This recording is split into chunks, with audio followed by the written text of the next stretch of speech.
In the first few hundred years after the death of Christ, Christianity swept eastward and northward and gathered tens of thousands of followers, many of whom were subjects of the Roman Empire. Those who ruled the empire considered these new Christians a nuisance and a threat. They rejected the Roman gods and held that there was only one God, whose laws were supreme over the laws of men. They often passively resisted Roman rule, defied the laws that forbade them to meet and worship, and sometimes actively rebelled against Roman officials. As inevitably happens when the new meets the old, and human society and thought is being restructured, there was conflict and opposition. And in the case of the Christians, there was massive and savage persecution. Every kind of torture was used to force Christians to recant and deny their God and their religion. In the eastern parts of the empire, Roman rulers were especially relentless and cruel. Besides the standard crucifixion and beheading, Christians were frequently burned, some roasted or smoked to death. Others were hacked to pieces, thrown to wild beasts, or drowned. Hot irons, molten lead, bludgeons, flails, or whips, and the rack were all put into service to break the bodies and spirits of those who dared embrace the revolutionary teachings of Jesus Christ. Tongues and eyes were torn out, tendons were severed, and bodies were deliberately mutilated and crippled. Men were packed off to the mines to work as slaves, and pious women were forced into brothels to work as prostitutes. There were many Christians who did recant and renounce their religion, but there were many others with courage and faith almost unimaginable who were ready to suffer the most excruciating pains and deaths to remain true to what they believed. Thousands of martyrs followed Christ's example and faced their deaths calmly and confidently, offering prayers of forgiveness for their tormentors. And as always in the fight between those who kill and those who would die for their beliefs, the latter had the victory. The heroism of the Christians gained the admiration of many who witnessed it, and Christianity, far from being destroyed, only grew larger. Frustrated, the Roman emperors only doubled their efforts, and persecution too increased. It seemed as if the world was split in two, and that the power of tyranny and the power of faith would be forever locked in a gruesome, deadly struggle. And then came a young ruler named Flavius Valerius Constantinus. Today the world knows him as Constantine the Great. It was Constantine who ended the persecution of the Christians, became the first Roman emperor to adopt the Christian faith, and established a center for Christianity in the splendid city of Constantinople. Constantine was born February 27th in the year 280 AD at Naissus, a town in a part of the Roman Empire that later became known as Yugoslavia. His mother was a simple serving maid named Helena, but she became so revered by Christians that today she is also known as Saint Helena. At the time Constantine was born, the empire was ruled by a government of 4 different men called Caesars, each of whom had control of a different part of the empire. His father, Constantius, was one of those Caesars, but the most powerful was Diocletian. It was he who set up the tetrarchy, or foursome, and it was he who dominated it. Constantius was given control of the western provinces, which included Spain, Britain, and Gaul, the area that roughly covers France. But there was a price for this honor.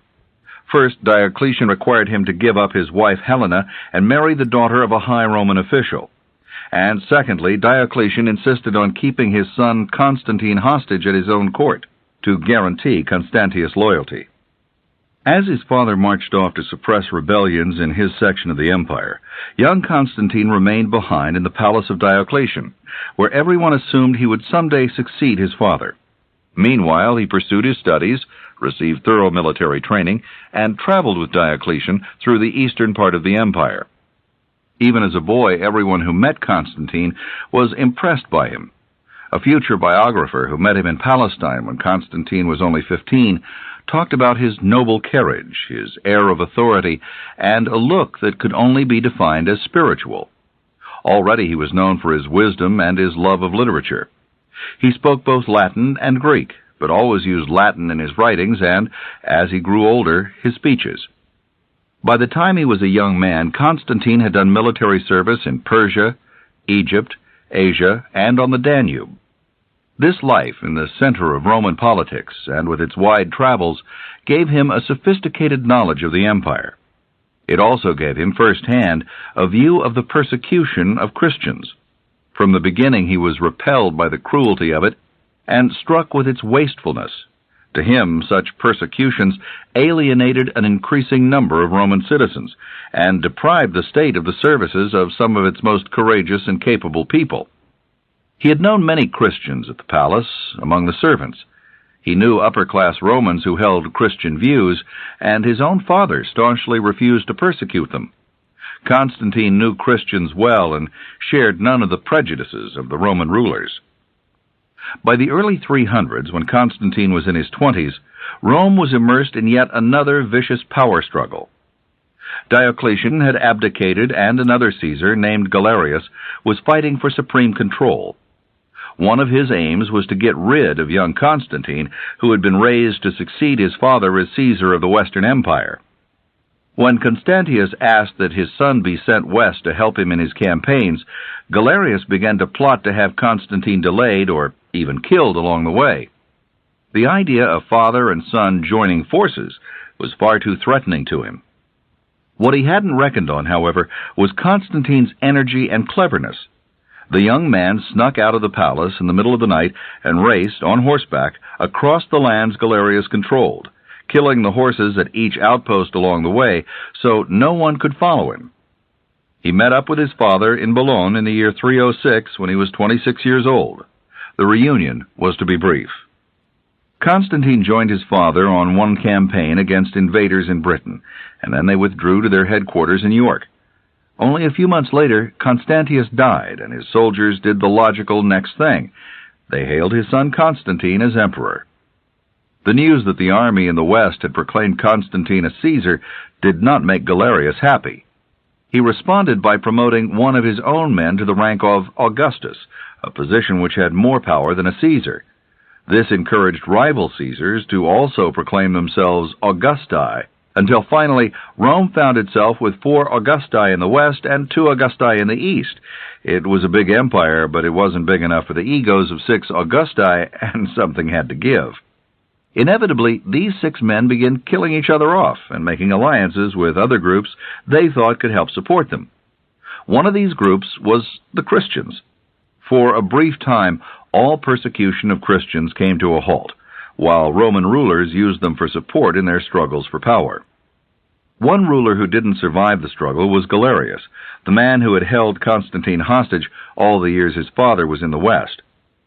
Galerius became ill and died, but in his last days, fearing he would be punished for all the sins he'd committed against Christians, he publicly called for tolerance of that religion and asked Christians to pray for him.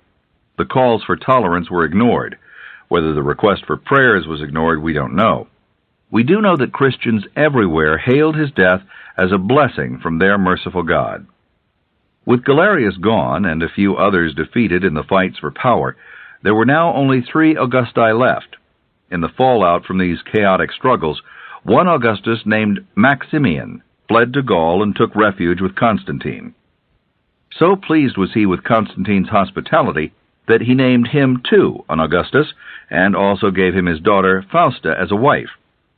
Later, Maximian decided he didn't want Constantine to have all that power after all, and so he foolishly tried to involve his daughter Fausta in a plot to murder her own husband, a plot that Constantine discovered. He gave Maximian a choice in the manner of his death, and Maximian chose suicide. Unfortunately, suicide was not the end of Maximian. He left behind in Rome a son named Maxentius, who decided to pick up where his father had left off. Maxentius had appointed himself Caesar some time earlier and had taken control of Italy and Africa. He wanted more. When Constantine heard Maxentius was planning to wage war against him, it presented an opportunity he had long hoped for. Now he had an excuse to march on Rome and attack first. Constantine was 32 years old during this year that would change the course of Western history. He was an imposing-looking man, heavily built with a thick neck, a jutting chin, broad shoulders, aquiline features, and large, bright eyes. He was vigorous and robust, intelligent and clever. Constantine knew he would have the support of many of the citizens in Italy. As a young man, he'd been admired for his bravery and wisdom. His moderation and tolerance as a leader had earned the devotion of his soldiers. The masses had grown weary of the tyranny of the Augusti fighting for power in the empire, and, of course, the Christians would give him the warmest welcome of all. Constantine crossed the Alps in the year 312 and paraded triumphantly through northern Italy, where everywhere he was hailed as a liberator. The road to Rome, the great Flaminian Way, stood before him. Constantine wasn't sure what awaited him in Rome. It was possible his enemy Maxentius had fled. It was also possible he had stayed and was prepared to fight, relying on the great Aurelian walls around the city to protect him as they'd protected Rome from so many previous invasions. Looking for a sign as to whether he should proceed, Constantine consulted a pagan oracle called the Sibylline Books. The passage he read said, "The enemy of the Romans would perish." It was not the message he'd hoped for, in view of the fact that, at the moment, he himself was the enemy. Of course, one could consider the Augusti the real enemies of Rome, and he himself its champion. Constantine needed a clearer omen. Meanwhile, doubtful but undaunted, he headed out for the fatal battle over the Tiber River. Soon he would be joined by an ally, the God of the Christians. There was no question, even from boyhood, that Constantine the Great was spiritually minded. He had long been a monotheist, a believer in one God, although at first he had worshipped the sun god. Later he came to believe there was a divine spirit that guided the world, and the sun was only a symbol of this. He could not define this spirit. He was a man searching for a God he could call his own, and whom he could call on as his divine patron. Now, on the march to Rome, with the fate of the entire Christian world hanging in the balance, Constantine had two experiences that would convince him he had found that God. The first experience happened when Constantine was on an expedition in northern Italy, before he'd started for Rome itself. He began to pray to his father's God, imploring to know who he was and what his mission might be, and pleading for help. What happened next was recorded by his good friend Eusebius, who later wrote his biography. About noon, when the day was already beginning to decline, he saw with his own eyes the trophy of a cross of light in the heavens, above the sun, and an inscription, "By this sign conquer," attached to it. At this sight he himself was struck with amazement, and his whole army also, which followed him on the expedition and witnessed the miracle. After he saw the cross above the sun in the noon sky, Constantine was filled not with conviction, but with more doubt. Had the vision been real? And if it was real, what did it mean? What did it portend? As he continued to ponder the cross, Constantine fell asleep, and in his sleep, the Christ of God appeared to him with the sign he had seen in the heavens. He commanded him to make a likeness of the sign and to use it to protect himself against his enemies. This was the first of Constantine's two mystical experiences while approaching Rome. The second one occurred near the city, as he was camped near the Milvian Bridge over the river Tiber. It was described in a book written by one of his colleagues 6 years after the event occurred. The anniversary of Maxentius' ascension, the 27th October, was near, and his first 5 years of rule were drawing to a close. Constantine was directed in a dream to mark the heavenly sign of God on the shields of his soldiers, and thus to join battle. He did as he was ordered, and with this cross-shaped letter X, with its top bent over, he marked Christ on the shields. The symbol this book described was made of the first 2 letters of the Greek word for Christ. It had long held a non-religious significance because the same letters are the first 2 in the Greek word for serviceable or useful. The 2 visions had rekindled Constantine's courage and confidence. With his army of soldiers all holding out before them a shield with a Christian symbol, he marched onto the bridge and into battle. To back up the ancient stone bridge, which was the gateway to the Flaminian Road and to Rome, Maxentius had also constructed a bridge of boats over the Tiber. After Constantine scored a victory on the historic bridge itself, the Romans fled for the boat bridge.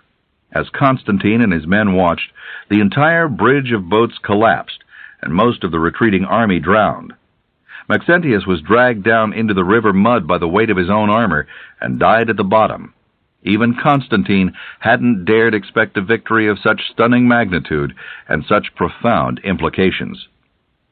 Before this dramatic climax, Constantine had proved as shrewd and capable a general as any in history. The army he led towards Rome was much smaller than his enemy's army, but it was fit and well-trained, and Constantine made maximum use of the terrain and the possibility of surprise. He had established his headquarters on a cliff about 4 miles north of the bridge, and stationed his army on a plateau below, where they were out of the enemy's sight. Once Maxentius made the decision to leave Rome, he had to march his soldiers across 2 miles of open plain, while Constantine's lookouts observed their every movement. Constantine then allowed Maxentius and his army to weary themselves by crossing the river and scaling the plateau during the full autumn sun. Then, like lightning, Constantine's troops, fresh and full of energy, burst from their cover. They fought down the slope, forcing the enemy to the bridge below, where they died either by the sword or by drowning. It could be said that it wasn't God who helped Constantine that day, but his own wit and valor. But that's not how Constantine saw it. He never once took credit for what was one of the greatest military victories in ancient history. To him, it was a victory of the God of the Christians. He had challenged that God to an ordeal by battle, and that God had kept his pledge. Now Constantine would repay him. There was still another Augustus left in Rome, this one named Licinius. Constantine formed an alliance with him, sealing it with a woman, as was often the case in Roman politics. This time it was Constantine's sister, whom he promised to Licinius in marriage. The reign of Constantine was the beginning of a new epoch in history. Within a year after his victory at the bridge, he signed the Edict of Milan, encouraging Licinius to sign it also. This edict, which went out to all the governors in the Roman provinces, recognized the Christian Church as a legal body and granted complete religious freedom to one and all, Christian or non-Christian. So there would be no misunderstanding, so his governors would not interpret it as a concession. Constantine was careful to say that this freedom was given, in his words, freely and unreservedly. All property confiscated from Christians was to be restored without delay and without doubt. The long strife, the tortures and murders of innocent Christians were coming to an end. Although the empire was still mostly inhabited by non-Christians, Christians, who were about a third of the population, now shared equal rights and respect. Constantine's friend Eusebius wrote, "So then there was taken away from men all fear of those who formerly oppressed them. They celebrated brilliant festivals. All things were filled with light, and men formerly downcast looked at each other with smiling faces and beaming eyes. With dances and hymns in city and country alike, they gave honor first of all to God, the universal King, as they had been instructed to do, and then to the pious emperor." Constantine was now a convinced and sincere Christian in his heart, though he postponed his baptism until his last hours of life. With the tyrants ousted, he turned his attention to new matters, unifying and building the empire and protecting his power. Although persecution of Christians had stopped, the treachery of Roman politics had not. Licinius was all the time harboring thoughts of getting rid of Constantine and becoming the sole ruler. He found the support he needed among the non-Christians, who resented turning the property they'd confiscated back over to the Christians. It was one thing to stop persecuting them, but giving them a chance at wealth and power was quite another thing. Constantine and Licinius fought their battle for power in Eastern Europe, and ended up dividing the empire in two, with Constantine taking the far larger share of most of Europe, Asia Minor, Syria, and Egypt. For almost 9 years, this divided empire that was really one operated in peace, each side trading with the other. Then, in 323, there was one more final clash between Constantine and Licinius, in which Licinius was killed, leaving Constantine at the age of 43, the sole emperor of the Roman Empire. During these first years of his rulership, Constantine was cautious in religious matters. Rome itself was mostly non-Christian, so he kept his beliefs to himself. He joined no church and took no baptism, chiefly so he could govern freely without having to be accountable to the bishops. The court of Constantine was modeled after the court of Diocletian, where he'd grown up. There were elaborate ceremonies at which Constantine wore a crown blazing with jewels. It was difficult to gain an audience with him, and he made public appearances only when it served a particular purpose. Meanwhile, Constantine worked hard to organize and stabilize the government. He created what might be the first cabinet in history, filling it with experts rather than with high-born nobility. The cabinet included ministers of finance, the interior, foreign affairs, and others similar to those we know today. The laws Constantine enacted gave new consideration to widows, orphans, and even slaves. Because there were many little civil wars and Constantine also had to keep his frontiers intact, he expanded the army, recruiting from the tribes in his territories. To support the army, he also had to raise taxes and strictly enforce them. Since the tribesmen were new settlers and not really citizens, they were exempt from the taxes. That meant these people from the territories, or barbarians as history calls them, became a stronger and stronger force in both the army and the empire itself. Gradually, Constantine's desire to encourage Christianity rose to the surface. He declared Sundays as holidays, exempted priests from taxation, increased the power of the church by allowing it to hold its own courts of justice, and tried to mediate differences within the church itself. He built the first great Christian cathedral, the Lateran Basilica in Rome, and he built other famous churches outside of Rome in Syria, Turkey, and Jerusalem. In the 20th year of his reign, in the year 325, he held the famous council at Nicaea, in what is now northern Turkey. The Nicene Council was attended by every prominent bishop in the realm, except the Roman bishop who was ill at the time. The total group numbered between 250 and 350. The Council of Nicaea was the first great ecumenical or general council of the Christian Church. It was also the first meeting of the Church since the days of persecution, and as a consequence, many of the bishops who attended were martyrs who had lost an eye, a hand, or were lamed and scarred by terrible tortures. They included some of the greatest heroes in the 4th century Christian world. Constantine gave a dinner for the entire assembly, and although he presided over it in his usual silk robes and glittering jewels, his manner showed nothing but reverence for the fathers of the church. The purpose of this first council was to consider problems with church members who were teaching doctrines considered heretical. After days of debate and sometimes fierce argument, it was decided the council would write a creed that would define what the church believed about the nature of God. Today we know it as the Nicene Creed. Every bishop present signed the creed, except 2, and they were banished under order from Constantine. When the council had completed its work, Constantine, now 45 years old, returned to Rome, feeling triumphant and looking forward to a year of festivities that had been planned in honor of his 20th year as emperor. But the atmosphere in Rome had changed while he'd been away. Romans, still largely non-Christians, were angry at his show of favoritism to Christians. There were even riots, with some citizens throwing rocks at and defacing his statues. For his part, Constantine could no longer abide pagan festivals and rituals. When he refused to attend one such celebration, he angered a large number of non-Christians. Finally, when he discovered a plot against him hatched in his own family, he made plans to leave Rome forever. Constantine had always been a fair and devoted family man. He protected his brothers and sisters.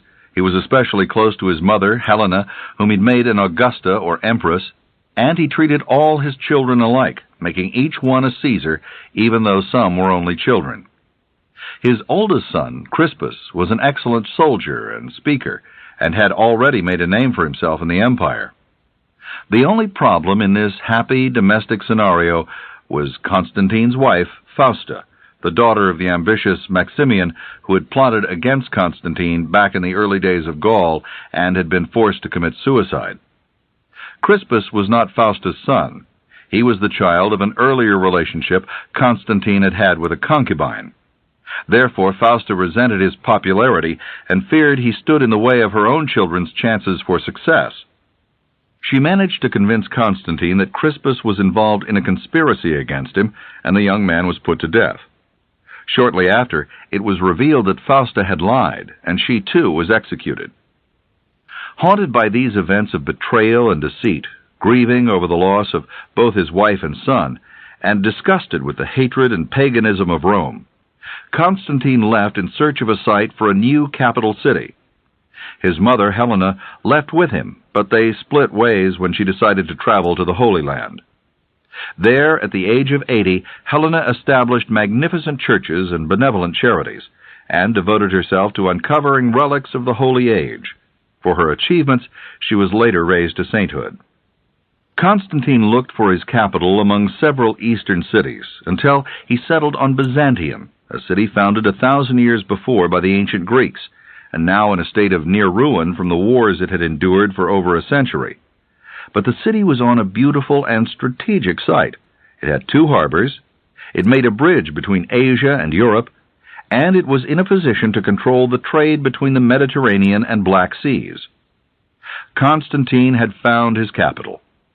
He renamed it Constantinople, Constantine's city, and for the next 6 years he worked energetically to make it the worthiest, most splendid city in the kingdom.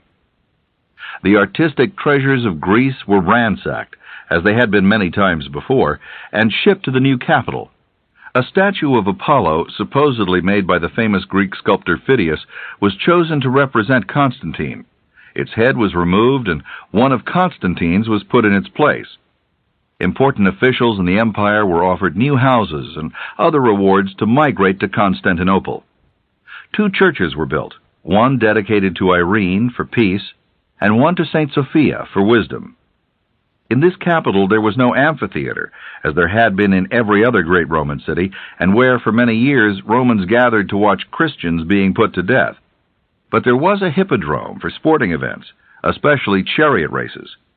This new Rome, Constantinople, which we know today as Istanbul, was more than the new capital of the empire.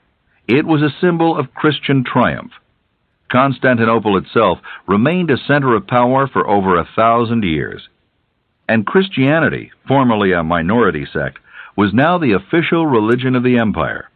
Its wealth and numbers grew so large that it couldn't be dominated even by later emperors such as Julian, who despised it. Constantine commissioned new copies of the Bible for the expanding congregations in Constantinople, composed a special prayer for his troops, went on military campaigns with a mobile chapel in a tent, and abolished crucifixion as a form of punishment because of its association with Christ and the Christians. He accomplished the work of many lifetimes in only one. What he had planned for the future, we can only imagine. It was on a military campaign in Persia that he fell ill. He made a pilgrimage to his mother's birthplace, which he had named after her, to pray for his recovery. This time, his prayers weren't answered as he'd hoped, and he grew worse. When prayer and treatments failed, he tried to make his way back to Constantinople, but was strong enough only to make it as far as Nicomedia.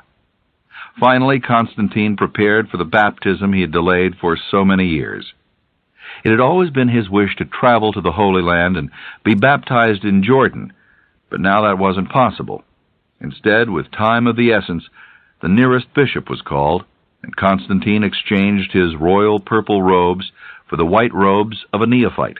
He died on May 22nd, 337, at the age of 57. After Constantine died, he was interred as he had planned, in a special mausoleum in the Church of the Apostles he'd built, lying in the midst of 12 other sarcophaguses of stone, each one dedicated to an apostle.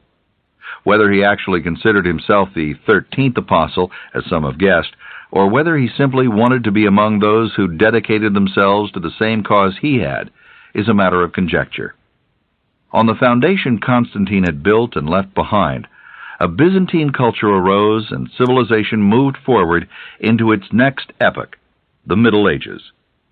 In his influence upon civilization, Constantine stands in the first rank, comparable only to such men as Alexander the Great and Napoleon. He emerged from the complicated and chaotic politics of 3rd century Rome as sole sovereign, and at the same time became the champion and liberator of Christianity. It's an achievement almost without parallel in human history. The Milvian Bridge, where Constantine had his victory against Maxentius, was more than a bridge from one side of the Tiber to the other. It was a bridge from one era of history into another.